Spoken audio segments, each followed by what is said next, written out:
Hello, welcome to the Noah's Ark Project, an ongoing series to help homeless animals who need shelter and wellness. Today, my guest is Carlos Martinez. Carlos, you're from an organization called C-Spot Run, C-Spot Sit. Okay, C-Spot Run, C-Spot Sit. What do you guys do there? I do a little bit of dog walking, but I mostly do training. I'm a certified dog trainer and canine behaviorist. And I'm also registered with the AKC as an evaluator for their Canine Good Citizens program. Okay, and what do you have to do to be a behaviorist? Well, I actually went to school for it for a while, and I've had experience working with dogs, and I do volunteer work for some shelters here and there. Okay, and you've been doing this is your own? Yeah, I've been on my own doing this for about 5 years now. Okay. Yeah. How did you get into this? At the very beginning, I just got into dog walking.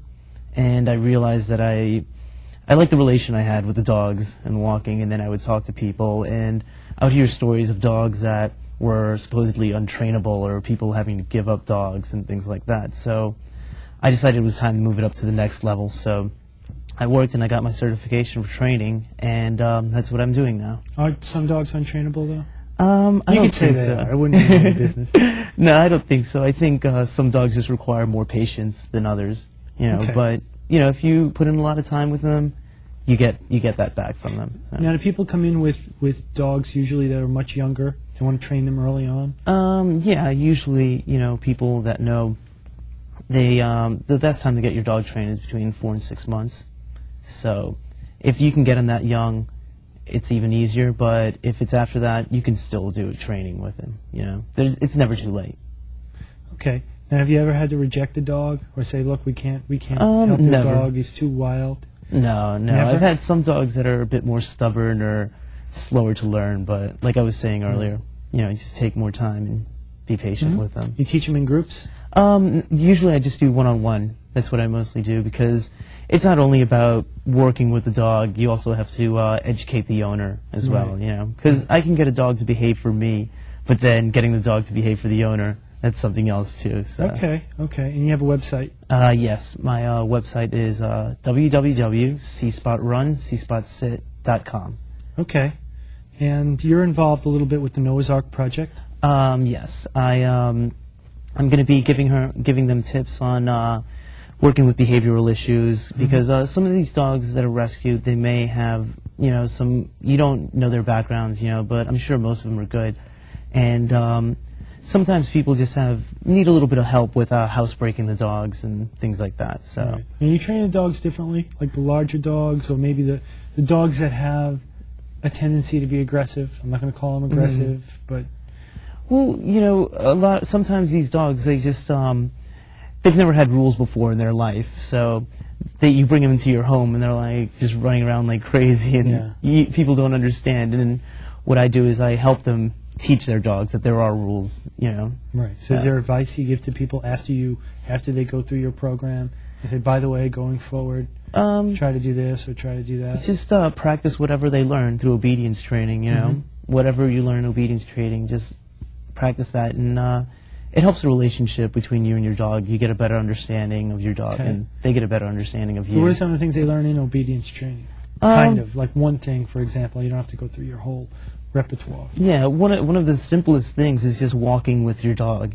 That's one of the things where people screw that up. People screw up the walking with the dog. Well, see, the dogs have a different idea of what's going on. Sometimes people walk with their dogs, and they're letting the dog walk ahead of them, and it's pulling them this way and that way. I do that. What's the matter with that? Well, in that way, she's walking you. Your dog's walking you. She's been in the house all day. I want her to feel like she's got some control. But then when you have a larger dog, it can lead to some kind of problems. All right, I got you. So, with dogs like that, just doing something like learning a heel exercise or something, where the dog's walking your left side even with you, it shows the dog that you're in control, And sounds like it's more of a control thing for the owners. They want to show they can get the dog to walk at their exact pace. Well, the dog's going to be pulling you in different places, or you can have the dog there with you. Okay, all right. Just something simple like that, knowing how to walk with the dog.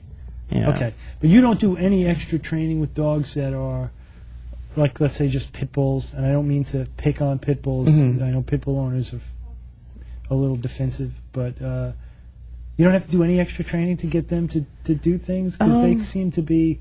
No, it They just seem takes to know they're muscular. Yeah, it just takes a little more time with them, but doing the same exercises with them usually works. You know. And how long is the program about? When I do basic obedience, it's about 6 classes, 1 class a week. You know, and each class is about an hour, hour and a half. So they come about 6 times. Yeah, it's six times, and you know, I work with the dog and the owner during that hour. So. Okay. And then the owners, how are they? I'm I'm just asking you because you ask anybody who's a teacher, anybody who's a Little League coach, anybody who does anything with parents, and it's a problem all the time. They're a little bit different than the... Sometimes the dogs are easier to train than the owners. Okay. You know, they're easier to teach, and the dogs are more willing to change sometimes than the owners are, and you just have to overcome that as well. You know? Okay. And now how many dogs do you deal with probably in a group? Let's say how many dogs are you dealing with in your program right now, about approximately? I'd say about maybe like 12 different dogs right now. You know, I'm working with large dogs, smaller dogs. I have some small beagles. I have like golden retriever that was actually a rescue, and I also have a German Shepherd. So, yeah. They were rescued. One of the golden retriever that I'm working with right now. Now they're not harder to train. No, not at all. The golden retriever is supposedly like they're very America's friendly. favorite dog, right? They're so very of course friendly. they're easy to control. Yeah. Okay. Now you have some experience in dogs. Yeah. I've worked with other shelters before, and I've worked with rescue dogs that have different backgrounds. Right. And you know, just overcome different issues with them. Sometimes dogs can be a little bit leash aggressive or something like that. Just where they bark at other dogs, you know. And you know, like overcoming that is just practicing with them, you know, practicing obedience. And, you're in Manhattan. You guys yes. are in Manhattan. Yes. I've noticed, and I know I told you this before, dogs are different in different parts of Manhattan, right? The Upper East Side, there are those frou-frou dogs. Other parts of the city, dogs are a little bigger. Yeah. So, I mean, do you get dogs from basically one area? Now, where are you located? Where's C-Spot? I'm on the Upper West Side of Manhattan mostly. Upper West Side? Yeah. So you get mostly dogs from that area? I train all over, though. So, you know, I'm trying to think. Right now, I have one on the East Side that I'm doing, and it's a Maltese.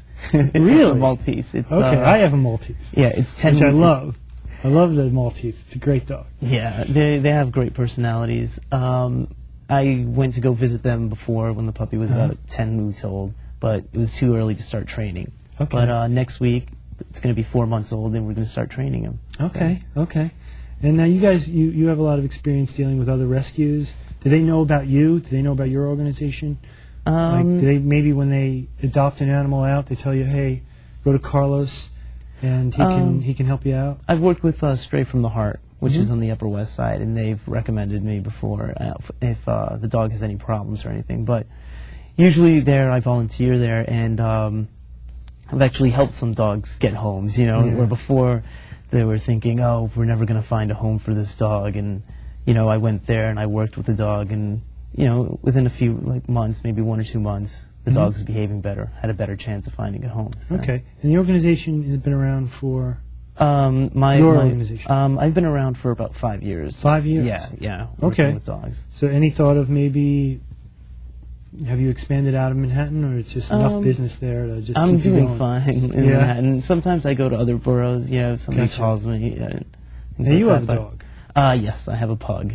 Her name is Zoe. She's 4 years old. I would have brought her over here. You should have brought her over here. That would have been. We could have got that dog in here. She's small enough to get into the studio. Yeah, she knows some cool tricks. So. Yeah, what does she do? I can do the whole thing where she sits down and I can put the treat on her nose.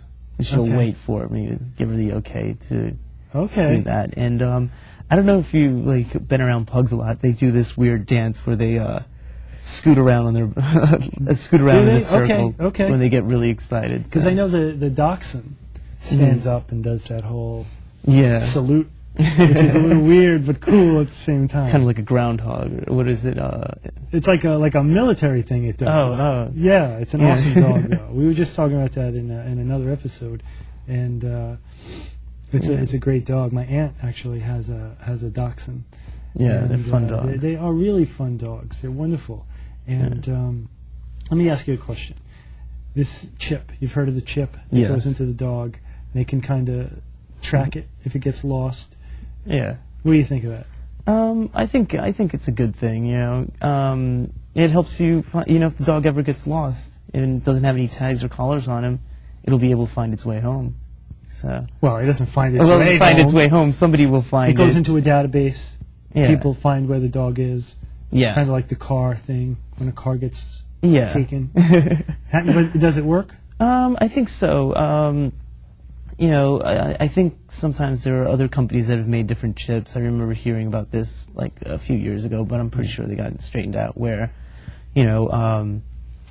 if one company made a chip and they looked for it, it didn't have the numbers didn't sync up with other ones. But I'm pretty sure now they've gotten that together. So. Mm-hmm. Yeah. Now, what are the fees at C-Spot Run, C-Spot Sit? Well, it depends. Usually, you have to come in for a consultation first, and usually a consultation is about $75, and we sit down and talk and see about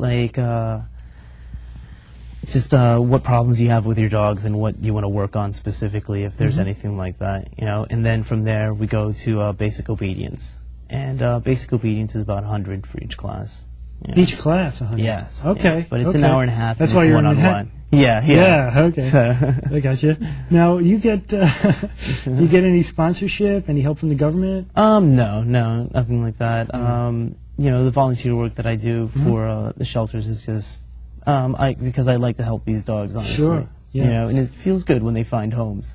Now, what about like police dogs? I mean, they need a lot of training, right? Yeah. And dogs that help people with special needs, blind people, things like that. Yeah. You train any of those? I've never worked with something like that because those, in order to have a police dog, the policeman who handles the dog has to have the dog with them. They have to take care of them and house them and everything like that. So usually they take care of the training.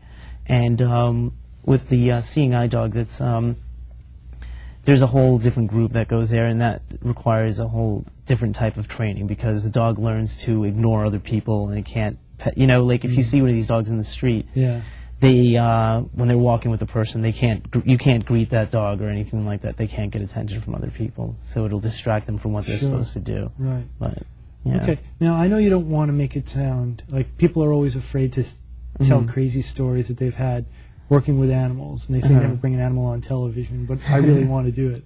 What anything stand out? Any recent cool stories?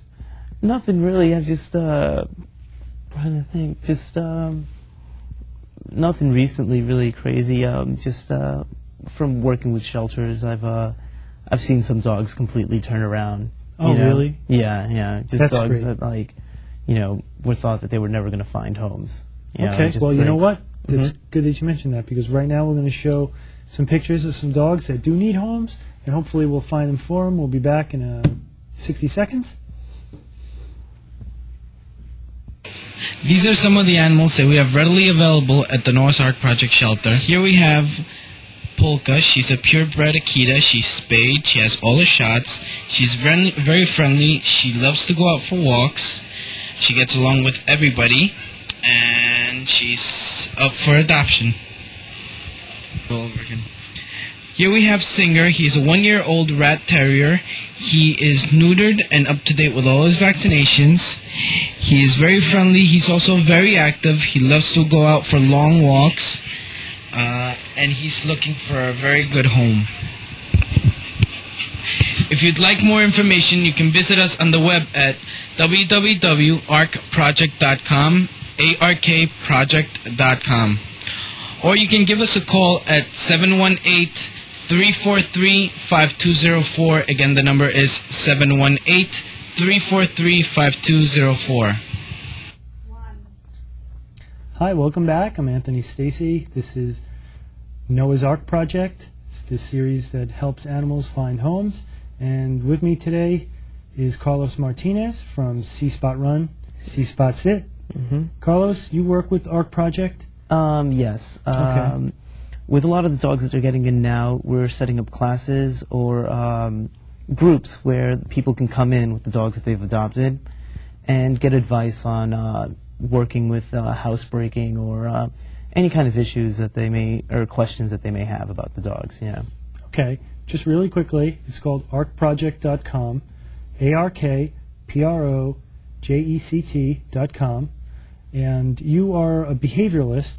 Yes. And you're helping them out over at Arc Project, giving your efforts to them? Yes. You know, a lot of these dogs need to find homes, and sometimes people don't know how to deal with, you know, with dogs, or, you know, they just have questions that they need answered. So I'm helping them out by giving them my input, you know. Okay. What would you, if you could have anything to basically help your organization or the Arc Project, like, what do you think needs to be done? I mean, there's a lot of displaced animals now, especially more than probably ever before, because of the weather and the hurricanes and things like that. Like, what could government do if it could, or what could people do if they could, or if, let's say you had every resource in the world?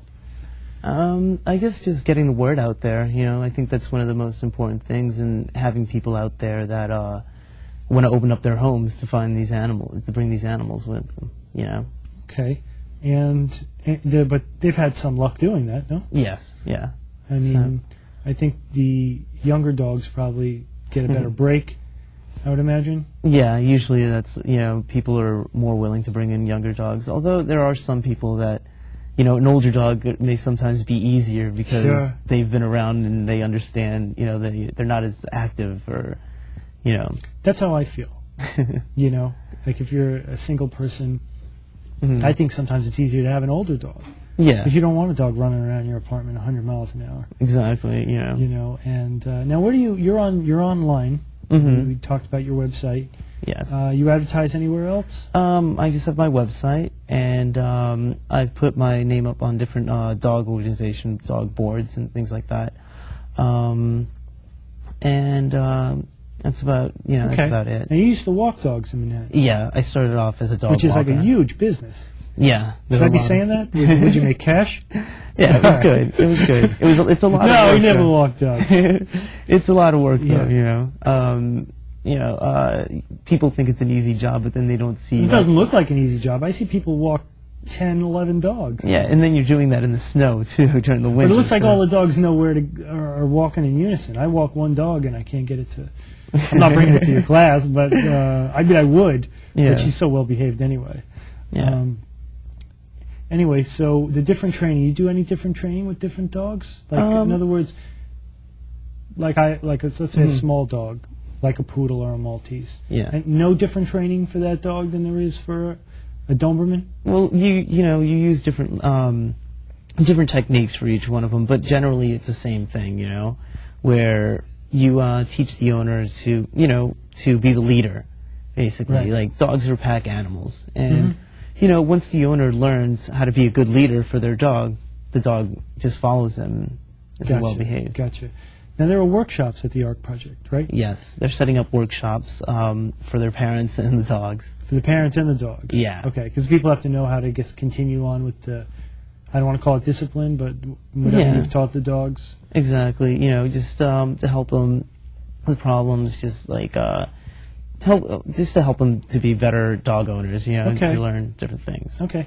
Now, do you need to kind of have dogs behave differently, let's say in Manhattan, as opposed to like a big country rural area? In other words, because you can't really have dogs barking like crazy in a very expensive apartment building. But I guess there's nothing you can do about that. Yeah. Well, in Manhattan, one of the things that I find is having dogs socialize properly is a very important thing. They have to get along with other dogs because everybody lives close together there. Right. You run into other dogs everywhere you go. So that's always an important thing. Okay. And I know I've asked you about this kind of before, but now dogs have certain type of sight. Yeah. That as far as like dogs' vision, some people think that they only see in black and white, but they do see in some shades of color. They can't see in shades of red and green, but they see like blue and yellows. Right. See, that's a big problem for me because my living room is green and the tile is green, and my dog won't walk on the tile. That's an Italian house. If you have marble tile, don't get a Maltese. But now, how long have you been involved with ARC Project? I've been working with them, I'd say, like, since the hurricane happened. That's when they contacted me, because they needed some input for, to get these, to find dogs homes and everything. And just to help the owners and encourage people to adopt them. Now, are you the only employee at, you're the chief person? They come in, they talk to you, you train the dogs. And what did you do before you got into working with animals? When I first moved up to New York, I actually had a job as a day trader, believe it or not. All right. That didn't work out. It came in at the end, like when the .com. So it seems like it's really kind of a good time to be doing what you're doing. Well, I found this, and I really like what I'm doing. I really get a lot of good satisfaction with my job. Sure. And, Okay. Well, you know what? There are certain kinds of shelters. They're called no-kill shelters, kill shelters. Now, do you deal primarily with certain ones that are no-kill shelters? Do you have an opinion on that? Some people, I think, who are involved with animals, like you, are very professional and deal with animals, disciplining them, whatever slant to it. So I was just wondering if you had any... Not really. Most of the shelters that I've worked with have been no-kill shelters, or people that foster dogs until they find homes. And generally they're more. I feel that they're warmer, as far as like dealing with them, because they work with me to help the dogs behave. So then they find homes, and I haven't worked with any kill shelters. Okay. Now, do they do any kind of different training now than they did years ago? It must have advanced.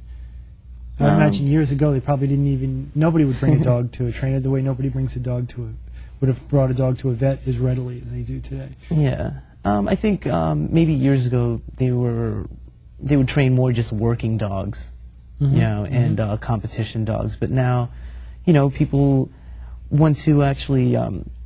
living in a city, you have to have your dog trained well, in order to get along and be socialized properly. Sure. And what about the electrical training? The shot collars kind of things.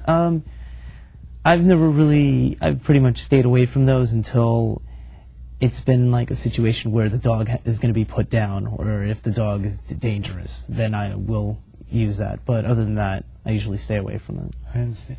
Now, is there any kind of is that a taboo at all with the training? Some trainers don't like other people, because it sounds draconian to say that you use electric shock on an animal and that's good for the dog. That's crazy. But on the other hand, I know someone who has a dog and it's worked dramatically. Yeah, you do get results from it. I've seen dogs that would try and bite people and like go for hands and try and were really vicious. Just afterwards calm down from that. I've actually even tried the collar on my hands before, and you feel it. It's more like, it's not exactly pain, it's just like, you feel like the static on the television? Yeah, kind of like that, except intensified. So, do they do more cage training, like in an urban area, like you're in Manhattan? They do more cage training there than they do maybe in you mean like crate training? Yeah, crate training, sorry. Yeah, crate training is... it's pretty easy. A lot of people do that because it's an easy way to housebreak the dog. See, that seems awful to me, to leave a dog in a cage all day and go to work and he's in this little box. Well, but people say that the dog's all right like that. Dogs are they like to have like a den area, like a little safe spot. And with a safe spot? Yeah. That's a box though. No, but although most people in Manhattan are living in little crates and boxes. True. Usually dogs that have been crate trained, even afterwards, if you leave the crate open, they'll go back in there just because they like to have like their little den of safety. If you don't have a crate, I know some other people whose dogs have gone inside their closets and just likes to go in there, or underneath the bed, or just they like to find small places to feel safe in. You have any advice just to people, besides going to the course, which is great, and it's at C-Spot Run, C-Spot Sit, and the same thing, same name.com is your website. Yes. You have a phone number? My phone number is 212-933-1258. Okay. Now, besides coming to you, what else can people do? Just, like, what do people just do that they shouldn't do? You should spend a lot of time with your dog. Walk around with them a lot. Just be patient with them at first because you're bringing them to your homes and they don't know your rules yet. Right. So, it takes some time to do that. You have to establish rules with the dog, but you can still be nice to him. And I think that's what most of it entails is just a lot of time. Putting a lot of time into it. Play dates, good idea? Yeah, No? yeah, Okay. definitely. Great. Have him socialize properly. Bring him to the dog runs. Right. Take him out. I'm to very eat other picky about dogs. who I allow my dog to talk to. well, she doesn't talk much, but I'm very picky about who she plays with. I should Hang around with the bad crowd. Right, that's right. But I think that's true. I think that's true with animals too. I think when they're around other animals that are bad, you never know what kind of trouble they can get into. Yeah. So anyway, this has been a really good conversation. Okay. And I see that you're dressed up basically for the show in your safari shirt, like the snake guy. Yeah.